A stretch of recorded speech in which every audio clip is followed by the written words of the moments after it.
This is the moment that ruined Signs. When writer-director M. Night Shyamalan unleashed the film into the world in 2002, audiences had no idea what to expect. Literally. The filmmaker had made a name for himself by delivering powerful twists. In that respect, Signs was no different, which is exactly the problem. Before we dig deep into the problem, be sure to like this video and subscribe to Nerdstalgic so you don't miss what we put out next. The Sixth Sense was a Hollywood sensation before it was ever committed to film. I see dead people.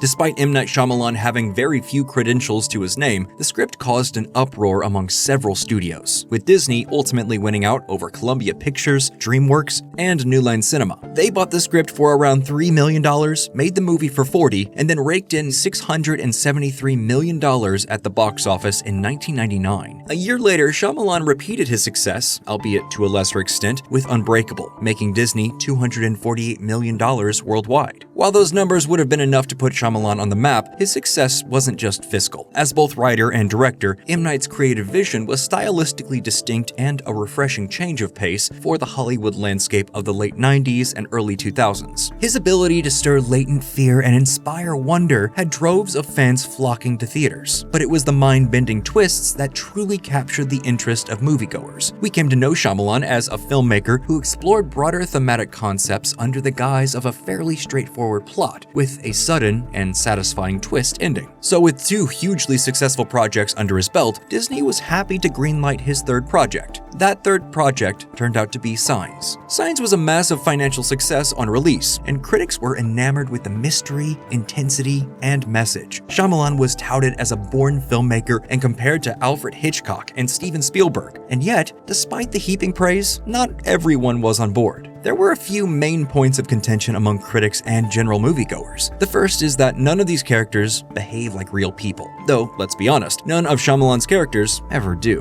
What? No! The stilted pacing of conversations, dry humor, and bizarre dialogue are all expected facets of a Shyamalan film. And that's as true today as it was in 2002. Intentional or not, the unreal quality of these people and their situation adds to the sense of wrongness and unease in Shyamalan's world. Though the bigger and more important issue with Signs is its ending. And if you never watched the movie, we recommend you click off now, because there will be some major spoilers ahead. Signs follows ex-Reverend Graham Hess, played by Mel Gibson, as he and the rest of the world endure a terrifying alien attack. Having recently lost his wife and subsequently his faith, Graham spends most of the movie asking people not to call him father anymore. Caroline?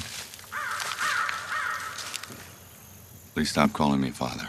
He lives with his two children, as well as his younger brother, Joaquin Phoenix's Meryl. Over the course of the film, we learn a few things about Graham's family members. The first is that his son Morgan, played by Rory Culkin, is asthmatic. The second is that his daughter Beau, played by Abigail Breslin, is very particular about her water and leaves half-finished glasses all over the house. And the third is that Meryl used to be a prolific minor league baseball player. You've got 2 minor league home run records, don't you?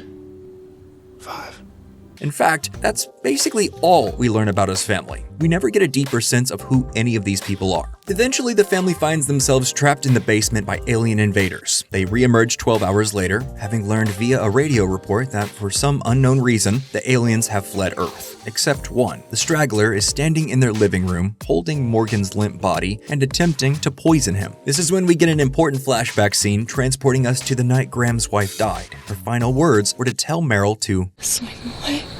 Which meant nothing in the moment, but now that Meryl is standing in front of his commemorative baseball bat and facing down an alien, he takes them to heart. Luckily for him, the alien just sort of stands around waiting to be hit. Then it gets knocked into one of Beau's old glasses of water. It's revealed that water is toxic to it. After a glass pours directly onto its head, the alien finally dies. Graham gives Morgan an epinephrine shot, and he survives, though Graham attributes it to the fact that Morgan's lungs had seized, so he couldn't inhale the alien's poison. After a time jump, we see Graham come out of the bathroom dressed in his clergy outfit. He walks out of frame, and we fade to black. So let's address the alien in the room here. A highly advanced species landed on a planet that was 70% poison, sent a handful of scouts down to terrorize the locals, and then escaped into the night, never to be seen again. There's an added layer of frustration here because the rest of the movie does an excellent job of building up the tension around the aliens. We see their crop circles, hear them speak, see their silhouette, and catch glimpses of them with practical effects before seeing a grainy Bigfoot-style home video of their full body.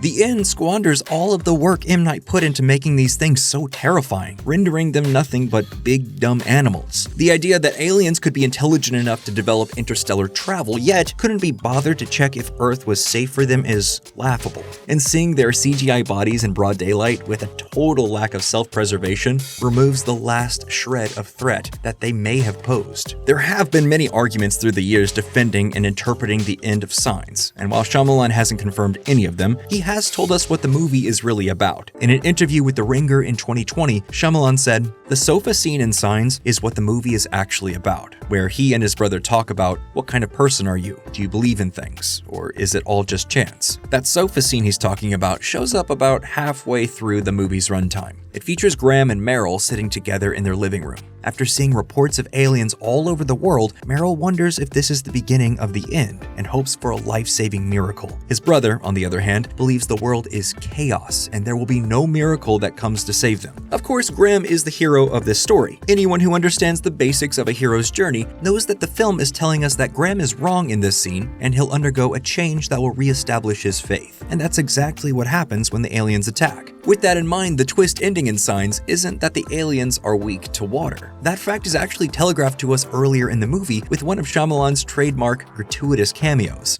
I don't think they like water.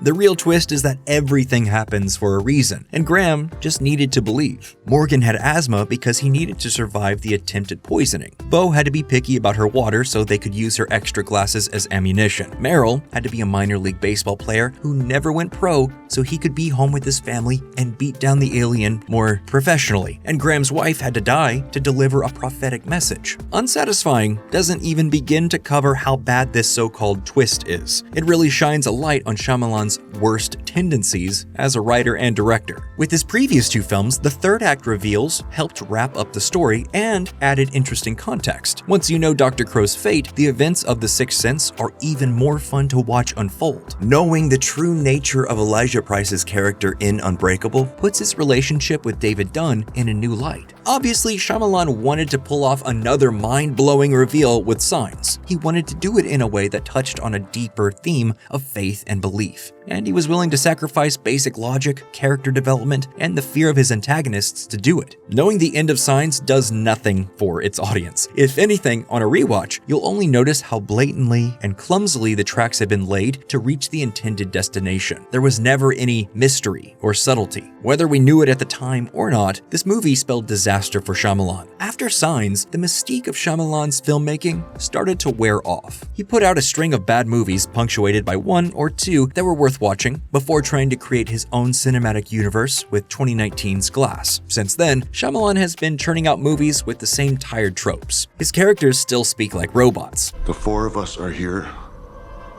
to prevent the apocalypse. He still makes unnecessary cameos, and every movie ends with a perfunctory twist. It no longer feels unique and fresh like it did in the early 2000s, and at this point, the best twist we can hope for is that Shyamalan finally switches up his formula before he fades out of relevance entirely.